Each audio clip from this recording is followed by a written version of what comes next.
Hi, నేను శ్రీలలితనండి. ఈరోజు cabbage pakodi చేస్తానండి. ఇది క్యాబేజీలో సగం తీసుకున్న సగం ముక్క కట్ చేసి పెట్టుకున్నా. ఇదిగో పచ్చిమిర్చి 4 తురిమిన, ఇది ఉల్లాకు ఉల్లికాడలు 2 అన్నమాట. ఇవి కొత్తిమీర తుళ్ళు కొంచెం, ఇవన్నీ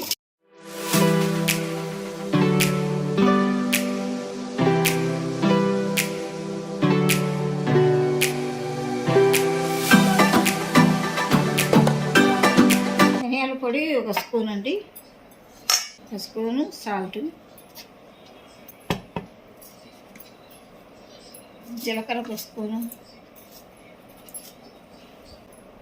పసుపు 1 స్పూను, కారం 1 స్పూను, అల్లం పేస్ట్ 1 స్పూన్. ఇవన్నీ వేసి మంచిగా ఇది మొత్తం కలుపుకోవాలి. కలుపుకున్న తర్వాత పొడి వేసుకోవాలి, శనగపిండి.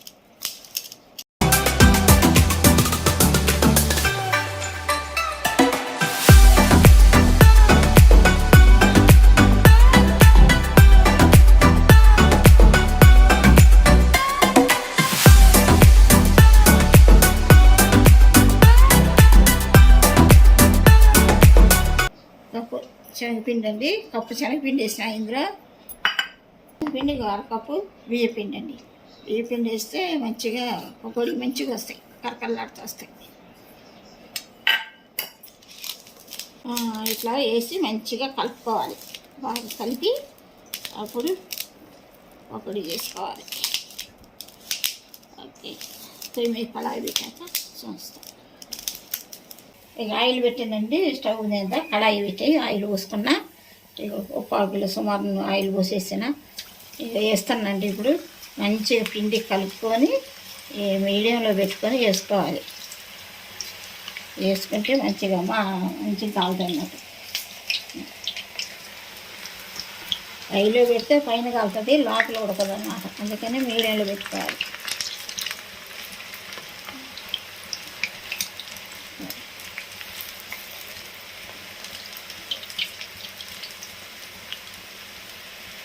ఇందులో నీళ్ళు ఏం పోయలేదండి, ఉప్పు పసుపు అన్నీ వేసి కలిపితే దీనికి సరిపోయింది. నీళ్ళు పోసే పని లేదు. క్యాబేజీలో నీరు ఉంటుంది, అన్నీ వేసి మంచిగా బాగా పిసికి బియ్యపిండి శనగపిండి వేసి కలిపితే దానికే సరిపోతుంది. మనం నీళ్ళు పోయొద్దు. నీళ్ళు పోస్తే మళ్ళీ పలసన ఎత్తుపిండి అన్నమాట. కొంచెం బాగా కాలినాక అప్పుడు మనం తిప్పుకోవాలి. కాలకు ముందు తిప్పితే అంత చెద అవుతుంది.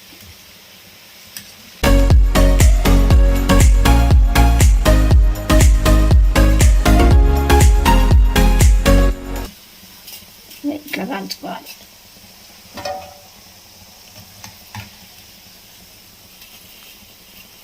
ఇట్లా టిష్యూ పేపర్ వేసుకొని మంచిగా ప్లేట్లో పెట్టుకుంటే ఆయిల్ అంతా టిష్యూ పేపర్లా ఉంది అన్నట్టు.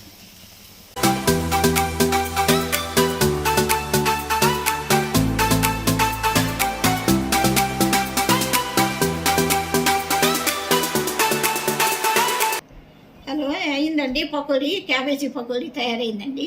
ఉల్లిగడ్డ పకోడీ ఎట్లన్నా క్యాబేజీ పకోడీ కూడా అంతే చేసుకోవటం. దీనికి ఏం తేడా లేదు. ఇక ఏదైనా నీళ్ళు పోయకుండా గట్టిగా గెలిపి చేసుకోవాలి. ఉప్పు కారం అన్నీ వేస్తే నీరు వస్తుంది, మంచిగా గట్టిగా గెలిపి పకోడీ వేసుకోవటం అంతే. ఏం లేదండి దీనిలో పెద్ద పని. చూడండి ఎలా ఉందో పకోడీ. చూసి ఒక లైక్ కొట్టండి. మళ్ళీ కలుసుకుందామండి. మళ్ళీ వీడియోలో మళ్ళీ వంట చేసినప్పుడు కలుసుకుందాం.